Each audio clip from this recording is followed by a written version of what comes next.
Sveiciens visiem, daļa no jums jau noteikti zina, es pats par to uzzināju tikai pavisam nesen. Pie mums Ķekavas novadā dzīvo tāds Pļaviņš. Ja? Šis uzvārds noteikti jums kaut ko izsaka. Es esmu par viņu dzirdējis tikai to, ka viņš tur jauc to burbuļu ūdeni vai uzlādē, vai ko viņš tur dara. Un izrādās, atcerieties, bija tas skandāls, ka viņš bija ņēmis parasto Rīgas ūdeni un tur piedēvējis tam visādas īpašības, par ko arī ticis attiecīgi sodīts par cilvēku maldināšanu un tā tālāk.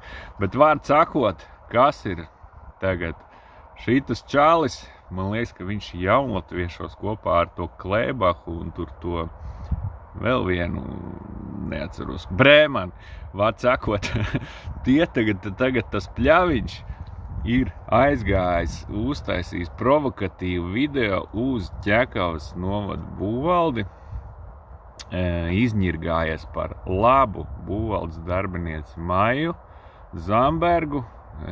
Man ir tikai labākās atsauksmes par viņu. Viņa vienmēr ir bijusi objektīva un ir izcinājusi situācijas, kad tās ir radušās.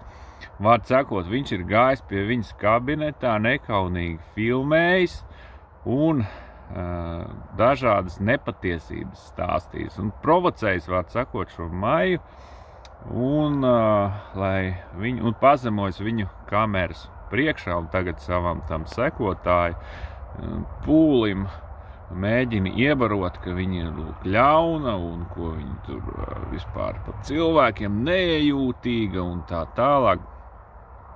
Un to ir paķēris arī šis te draugs, protams, Klēbaks, kuru es arī nesen savā video atmaskoju, kad viņš stāstīja mums muļķības par to, ka mīns tūliņu celšoties nes kādā kosmosā.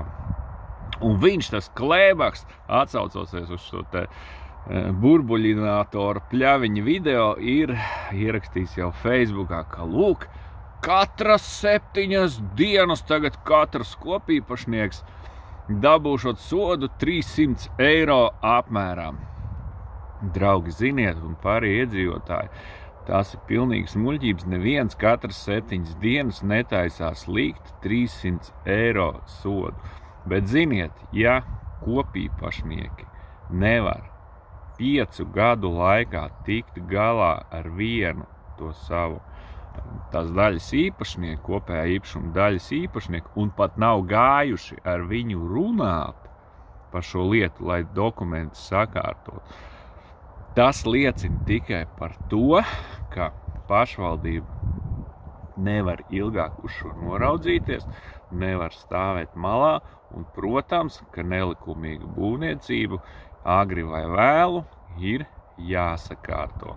Pašvaldība nevar būt mūžīgi atbildīga par to, ka kopīpašnieki savā starpā nesarunājas un nevar sakārtot lietas. Tāpēc loģiski, ka pašvaldība pieņem lēmumu, galējo nepieciešamo lēmumu šajā gadījumā sodīt šos kopīpašniekus.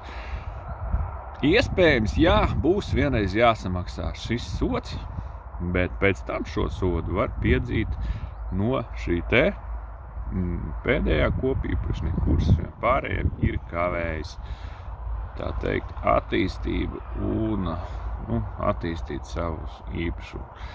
Tā kā viss, manuprāt, ir taisnīgi, un šis Pļaviņš un Klēbaks un pārējā jaunlatviešu banda kārtējo reizi, kuriem viss Latvijā ir slikti, bet kuri nezin kāpēc šeit Latvijā uzturas, viņi vēlas mūsu valsti atkal pazemot un arī Ķekavas novada pašvaldību. Tā kā Maija, mēs ar tevi, viss būs labi un nepakļaujamies šiem demagogu spiedienam.